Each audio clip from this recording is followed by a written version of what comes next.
ውስን ናቸው። መለወጥ አለባት ምድሪቷ። ሰላም ክርስቶስ ይብዛላችሁ። ውድና የተከበራችሁ እናንተ ተከታታዮች እግዚአብሔር አምላክ የተመሰገነ ይሁን። ሰላም ነው ባላችሁበት እግዚአብሔር ሰላም ፍቅር በዘዝ ይበልድ። አዲስ ለመጣችሁ እንኳን ሰላም መጣችሁ፣ ለነባሮች እንኳን ሰላም ቆያችሁ እያልኩኝ ዛሬ በጣም በሚያሳዝንና በዚህ ሳምንት ዓለምን ሁሉ እያነጋገረ ባለው ቪዲዮ ይዤላችሁ መጥቻለሁ። ምንድነው እሱም ያው አፋር ክልል ላይ የተከሰተው የእሳተ ገሞራ ክስተት ነው ማለት ነው።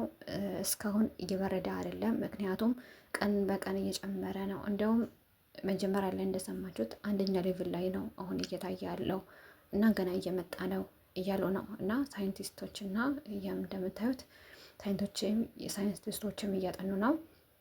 የሀገራችንን ደግሞ ያው አዋቂ የምንላቸው ዶክተሮች እነ ዶክተር አሁንም እንዳያችኋት እና ወደ ዶክተር ሮዳስ ታደሰ ሌሎችንም አብረው ሆነው እያጠኑ ነው ማለት ነው። እና ዓለም ሁሉ እየተነጋገረበት ነው ያለው። በመነጋገርም ብቻ አይደለም የአየር መንገድ እንዳለ ዝግ እየሆነ ነው ማለት ነው። ምክንያቱም በጣም አሽ ነው የሚባለው በአማርኛ አንድ አመድ ነው የሚባለው መሰለኛ እና አሹ በጣም ክላውድ ላይ ሆኖ በጣም እየደረሰ ስለሆነ ለአደጋ ያጋለጣል በማለት ለጤና ብለው ያንን ነገር እንዲቆም አድርገውታል ማለት ነው። ምክንያቱም አደጋ እንዲደርስ ስለማይፈለግ ማለት ነው። እና እስከ ቻይና፣ እስከ ግብጽ፣ እስከ ሊቢያ የተለያዩ ትርፍ ሀገራትም ራሱ ድንበር አልፎ እየሄደ ነው እየተባለ ነው። እንግዲህ ያው ዓለም እየተነጋገረበት ነው በዚህ ነገር ላይ ማለት ነው። ይሄ ነገር አዲስ ነገር አይደለም። ያው አባቶቻችን እኮ ከዚህ በፊት እኛ ያው አባቶቻችን ነገር መስማት አልፈናል፣ ትተነዋል። በቃ እኛ አዋቂ ነን፣ እኛ ፕሮፌሽን ነን፣ እኛ ሁሉም ነገር አዋቂ ነን ብለን ስለምናስብ የአባቶቻችን ነገር አንሰማም። እንኳን አባቶቻችን ከገዳም የተላከ አባቶቻችን አይደለም አጠገባችን ያለው አባቶቻችን እንኳን ሲያስተምሩ እኛችን መስማችን ጥጥ ነው። ከመስማት የነሱ ምንድነው ትምህርት ከመስማት የበለጠ ይልቅ የምንሰማው ምንድነው? ጭፈራ፣ ዳንስ፣ ስድብ ያለበት፣ ጭቅጭቅ ያለበት፣ ተፋታ፣ ተሰከረ፣ እንደዚህ ደበደበ የሚባለው መጥፎ ባህሪያቶችን ያሉበት ቦታ ነው። እዛ ላይ የምንጣደው ባልሆነ በማይጠቅም አለማዊ ፊልም ተጥደን በማይጠቅም አለማዊ ሙዚቃ ላይ ተጥደን ነው የምንውለው። አባቶቻችን ነገር ምክርም ሆነ ማንኛውም ነገር ትምህርት መስማት አቆመናል ማለት ቆይተናል። ምክንያቱም ከኛ በላይ ፕሮፌሽናል ስለሌለ ማለት ነው። እኛ ዋቂነን ስለምንል፣ እኛ ዘመናዊ ሰልጠናን ስለምንል ማለት ነው። አባቶቻችን ግን እንኳን መጽሐፍ ሄኖክ ያነበበ ሰው ይቅርና በኦዲዮ እንኳን ያዳመጠ ሰው በየጊዜያቱን በየአመቱ በየ6 ወሩ በጾም በወጣ ሰዓት ሁልጊዜ አባቶቻችን ይናገራሉ። ከዚህ በፊት የምታስታውሱ ከሆነ እንትን ላይ ቀርበው ነበር አንድ አባት ማለት ነው። ዶርቃ ሚዲያ ላይ ዶርቃ ሚዲያ ነው መሰለኝ መልሰው 2 ቻናል አለው መሰለኝ ያለች እና እዛ ላይ ቀርበው አንድ አባት ተናግረው ነበር። ከዚህ በፊት አንድ 3 አመት ይሆናል ባለሳሳት መሰለኝ እና እርግጠኛ አይደለሁም። እና በዚህ በፊት ተናግረው ነበር ስለምን እንደሚከሰት፣ ምን እንደሚመጣ፣ ምን እንደሚሆን፣ በሽታ እንደሚመጣ፣ እሱም ደግሞ 24 ሰዓት እንደማይቆይ ተናግረው ነበር። ወረርሽኝ ቫይረስ እንደሚመጣ ተናግረው ነበር። እና ይሄ ስለ አፋር ክልል ደግሞ እንዴት እንደሚሆን ሁሉም ነገር ተናግረው ነበር። እኛ ግን መስማችን ጥጥ ነበር። በቃ አናምንም ማለት በቃ ወሬ ነው የሆነ በቃ ህልም ያይተው ነው የቃሽተው ነው ምናምን ብለን ስለምናስብ የነሱ ነገር መስማችን ጥጥ ነው። እና ያ ሆነ ይህ ግን ይሄ ነገር በጣም እየሰፋ በጣም ሰውም የህብረተሰቡም ብቻ በአቅራቢያ ብቻ አይደለም ያለ ድንበርም አልፎ ሌላ ሀገርም የሆነ እየረበሸ እንዳለ ሳይንቲስቶች እያጠኑ ነው ማለት ነው። እና ይሄ ሁሉ ላወራው ያመጣሁት ምንድን ነው? እኛ መጨረሻችን ምን እንደሆነ ባክግራውንዳችን እንድናይ ያለንበት ቦታ። አንዳንድ ጊዜ አባቶቻችን ይላሉ አለህ ምንድነው የት ነህ ስትባል የምታፍርበትን ቦታ አትሆን ይላሉ። እና ስደት ላይ ያለነው ይገባኛል። ሁላችን ስደት ላይ ነን። በተቻለን አቅም ግን ቢያንስ ወደ እግዚአብሔር እንኳን መቅረብ እንኳን ባችል ከዓለማዊ ነገርን መሸሽ መራቅ አለብን ብዬ ነው የማስበው። ምክንያቱም እንደምታዩት ነው በአሁን ሰዓት እንኳን ተፈጥሮ ነገር ተከስቶ ይቅርና ሰው እንኳን ባለበት ሆነው በሃይማኖት እየተገደለ ነው ያለው። በሃይማኖት መስቀል ታስረው መስቀል ታስረ አንቺማ የወለድሽው ለክርስቲያን አይሆንም፣ አንተ የወለድከው ዲያቆን አይሆንም፣ አንተ ቄስ ነህ፣ ደግሞ አንተ ምን ታደርጋለህ? አንተ ፋኖ ነህ፣ የፋኖ ተላላኪ ነህ። በቃ እነሱ የሚሉትን እኔ መናገር አልችልም። እና ተላላኪ ነው ተብለው እጃቸው ተቆርጦ የሆድ ማጽናቸው ውስጥ ያለው ልጃቸው ወጥቶ ስንቶቹ አለቁ። እና ያ ሁሉ አዲስ ነገር አይደለም። ከዚህ በፊት አባቶች ተናገራል። አሁንም ደግሞ 2018 ብሷል። 2018 ብዙን ሰማዕትነት አለ። ልጆች ሀገራችን ትናወጣለች። ወደ እግዚአብሔር ቀረቡ፣ ንስሐ ግቡ፣ በስጋው ደግሞ ታተሙ ተብለው ተናግሮ ነበር። እኛ መስማችን ጥጥ ነው። ሰው አዲስ ዓመት እኛ አዲስ ዓመት መጣብን ብለን መጣብን የሚልም አለ፣ መጣለን የሚልም አለ። ያንን ስናከብር የተሰማው ነገር ግን ሌላ ጉዳይ ነው የተሰማማ እና ልክ በሰርግ ሰዓት ላይ ያላችሁ ሀዘን ሲነገራችሁ እንዴት ነው ሾክ የሚያደርገው አለ አይደለ? አዲስ ዓመት ላይ ሆነን ግን የሚሰማው ነገር ሌላ ነገር ነበር። እስካሁን ድረስ ያው ነንስቶፕ ነው እና ያን ነገር ምንድነው ማሰብ ያለብን? ሀገራችን ምን እየተከናወነው፣ እኔስ ምን ወገን ያለሁት፣ እኔስ ምን ማድረግ አለብኝ? መጀመሪያ ራሴን ማዳን ያለብኝ፣ ቤተሰቦችን ነው፣ አካባቢ ነው፣ ጎረቤቴ ነው፣ ዘመድ አዝማዴ ነው፣ በቃ ያለው የኢትዮጵያ ሕዝብ ማዳን አለብኝ የሚለውን ነገር ለማሰብ ያለብን ማለት በቃ በየደረጃው አሁን አባቶቻችን ራሱ የሚጸልዩልን ወደ እግዚአብሔር የሚያቀርቡን ንስሐችን የሚቀበሉልን ወደ እግዚአብሔር የሚያቀርቡን የነበረ ስጋ ደግሞ ፈትተው የሚያቀብሉን የነበረው እነሱም በየቦታቸው እየታረዱ ነው። አስቡት ማለት ሰው ተጣልቶ በአቅራቢያ እንኳን ፍርድ ቤት እንኳን ለመሄድ እንኳን ብቃቱ ባይኖረው ብር ባይኖረው በአቅራቢያ ሽማግሌዎችን ሰብስቦ ፍረዱኝ ይላል። ሽማግሌዎችን ይሰብስባል። አንድ ሰው ከተጣላ ሽማግሌዎችን ሰብስቦ አስታርቁኝ ይላል። በአሁን ሰዓት ግን ኢትዮጵያ ውስጥ ሽማግሌ የለም። ምክንያቱም እንዳለ እየተገደሉ ነው ያለው። እየተገደሉ በመሳሪያ ባሉበት በተኙበት እርሻ በወጡበት ከብት እረኝነት በወጡበት እየተገደሉ ነው። አስቡት እንደዚህ አይነትም ነገር አለ።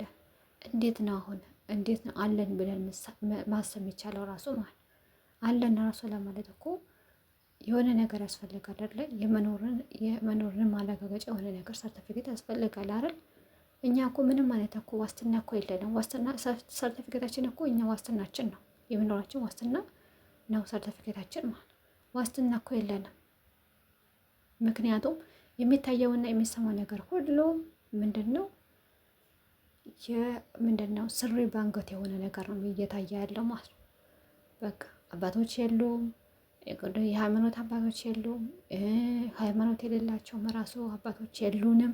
ምክንያቱም አንድ እንኳን በሃይማኖት እንኳን የሚያውቅ ሰው ባይኖርም አንድ ኖርማል ሰው ዓለማዊ የሆነ ሰው ራሱ ቅረብ አድርጋቸው ውስጣቸውን ብትነግሩትና አባቶች በሚፈቱበት በራሳቸው ዘዴ ይፈቱታል ማለት ባይማሩም።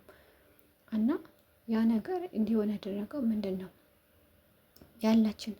ያለንበት ባህሪያችን፣ ኃጢአታችን፣ በደላችን፣ የሰው የምናስበው ክፋት ነገር፣ ለሰው የምናስበው የምናየውን ምቀኝነት፣ አብሶ ምቀኝነት የትም አደርስም። ምቀኝነት የትም አደርስም። ባለንበት ዋጅ ቀን እንድንቀር ነው የሚያደርገን። ልክ አሁን ቤት ውስጥ ያለ የመሮጫ እንትኑ አለ አይደለም? እሱ እንደዛ ነው የምንሆነው። ምክንያቱም ያ የመሮጫ እንትኑ ትሬኒንግ ፕሌሱ በዛ ቦታ ላይ አንድ ቦታ ላይ ሆነን ነው የምንሮጠው። ግን ያው ስፒዱ ነው እየጨመረ የሚገኘው ለውጥ የሚገኘው እንጂ ያለንበት ቦታ ላይ ሁሉ እዛ ላይ ነው የምንሮጠው። እና ይሄ ሁሉ እንዲሆን ያደረገው ምንም የኛ በደል፣ የኛ ስራ፣ የኛ ኃጢአት፣ የራሳችን ኃጢአት ትተን የሰውን ጉድፍ ለማውጣት የምንሞክር የራሳችን ነገር እንኳን በጥንቃቄ ሳንል ራሳችን የጣልነውን ነገር ደግሞ ሰው አንስቶ ሲጠቀምበት ስናይ ደግሞ እንዴት እንደዚህ ያደረኩትን እኔ የነበረኝን እንዴት እዛ ጋር ተገኘ፣ እንዴት እንደዛ ሰራችው፣ እንዴት እንደዛ ተለወጠች ብለን ቀጥለ ነው የምንለው። አንድ ሰው ጥሩ ልብስ ከለበስ እንዴት ይለብሳል? እንዴት ኮንጎ ቀየረች? እንዴት ቃልሲ ቀየረች? እንዴት ሻሽ አሰረች? እንዴት እንደዚህ ሆነች? በቃ ምቀኝነት በነጭ ጥሩ ቤት ገብተን በቃ ኮንግራጁሌሽን ወይ ቤት ለምቦሳ ብላችሁ መርቁን ተብለን ለኢንቪቴሽን እንኳን ቢጠሩን እኛ ቤቱን ከሰራው ይልቅ እኛንን አጣጤራ የምናወጣማ እንደዚህ ቢሆን እንደዚህ ብትሆን እንደዚህ ብታደርግ እንደዚህ ይሆን ነገር ይሄ እኮ ነጭ ቀለም ነው እንደዚህ ጥቁር ነው መሆን ነበር እንደዚህ በቃ የማያገባንን ቦታ ገብተን መፈትፈት እንኳን በህይወት ባለ እንኳን በእቃ ነገር አይደለም በሞተ ሰው ራሱ እኮ እንፈተፍታለን እኮ እንደዚህ ቢሆን እኮ አይሞትም ነበር እንደዚህ እንደዚህ ሐኪም ቤት ቢሆን እኮ አይሞትም ነበር እንደዚህ ቢሆን እኮ አይታመም ነበር እንደዚህ ቢሆን እኮ አይሰቃይም ነበር መድኃኒቱ እኮ ይሄ አሪፍ ነው እንደዚህ እኮ ቢወስድ እኮ አሪፍ ነው በቃ የማንለው የማናወጣው የማናወርደው ኮተት የለም። ይሄ ምንድን ነው? አበሾች ስለሆነ ነው። በእውነትነቴን ነው። እኔ በነጮቹ አንዳንድ ጊዜ በጣም አደንቅላቸዋለሁ። በቃ ምንም ነገር ይሁን በአፕሪሼት ያደርጋሉ። ኔጌቲቭ አቲቲዩድ የላቸውም። ሁሉም ነገር ፖዚቲቭ ናቸው። ያው ከሁሉም ነገር ደግሞ ምንም ነገር ቢቀየሙ ምንም ነገር ብናስቀየማቸው የሆነ ነገር ቢከፉ ራሱ ቂም አይዞም ቶሎ የመርሳት ባህሪ ያላቸው። እኛ ግን እዛው እንደ ምንድን ነው ግንትር ያለ ማስቲካ ይመስል እዛው ስናኝከው ስናወጣ ስናርድ ስናበሳስል ተኝተን ብቻ ተኝተን ራሱ አይለቀንም። ያ ነገር ስንነሳው ያንን ተሸክመን ነው የምንነሳው። ያመቀኝነቱ ጥላቻን፣ አድመኝነቱን በቃ እኔ ብቻ ልታይ እኔ ብቻ ልደግ የሚል በዘር በሃይማኖት በቃ እና ይሄ ነገር ደግሞ እንኳን ምድር ላይ ያለ ሰው አይደለም እንደው እግዚአብሔር አምላክ እንደው እስመ ሥላሴ ቅር ይበለኝና እንደው እኛ እኮ ከላይ እኮ እንደ ይሄ እሳት ከታች አይደለም ከላይ እንኳን የእሳት ገሞራ እንኳን ቢወርድብን ራሱ እኮ የሚገባን ሰው እኔ ከራሴ ጭምር እና በእውነት እናስተውል ወገኖቼ። እቺ ዓለም የዋዠቀች የረከሰች ኮንትራት ጊዜ ነች። ምንም ብንሆን ምንም ብንሰራ ጥለናው ነው የምናልፈው። አንዳችም ነገር ቢኖር እነሱ ተሸክመን መቃብር አንወርድም። ግን እስከዛ ድረስ እንደው ሰላም ብንሆን ብንከባበል፣ በሃይማኖት በዘባ ባንከፋፈል፣ አንዱ ለአንዱ ብንሆን ብንተባበር ምንድን ነው የሚጎዳን ነገር? እና ምቀኝነት፣ አድመኝነት ምንም አያደርስም እኮ ጥፋት ነው መጨረሻው። እና በአሁኑ ሰዓት እኔ አንዳንድ ጊዜ ዓለም መፈጠር ብዬ አስባለሁ አንዳንድ ጊዜ በእውነት ምክንያቱም የምታየው ነገር የሚሰማው ነገር በጣም ስለሚቀፍ ማለት ነው።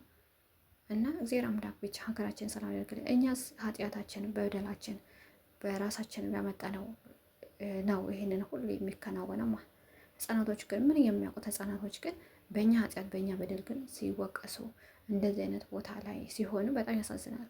እና በተቻላቸው አቅም ወገኖቼ ጸሎት እናድርግ። እውነት ባለንበት በምናምነው አምላክ ፈጣሪ ጸሎት ማድረግ ያለ። ምክንያቱም ሀገር ከተናወጠች መጨረሻችን መግቢያችን መሰብሰባችን የት ነው የሚሆነው? ማንም ዞሮ መግቢያ ዞሮ የሚያርገው የሚያየን የለም። እና ወደ ቀልባችን ወደ ህሊናችን ተመለሰን ወደ እግዚአብሔር መቅረብ በተቻለን አቅም ለሀገራችን መጸለይ ብዬ አስባለሁ። እና ዛሬ መጣሁላችሁ ቪዲዮ ይህን ነበር። ስላደመጣችሁ በጣም እጅግ አድርጌ አመሰግናለሁ። ባላችሁበት የእግዚአብሔር ሰላም ፍቅሩ ዝዝት ይበልልኝ። አመሰግናለሁ። እግዚአብሔር አምላክ አክብርልኝ። ሰላም ቆዩልኝ።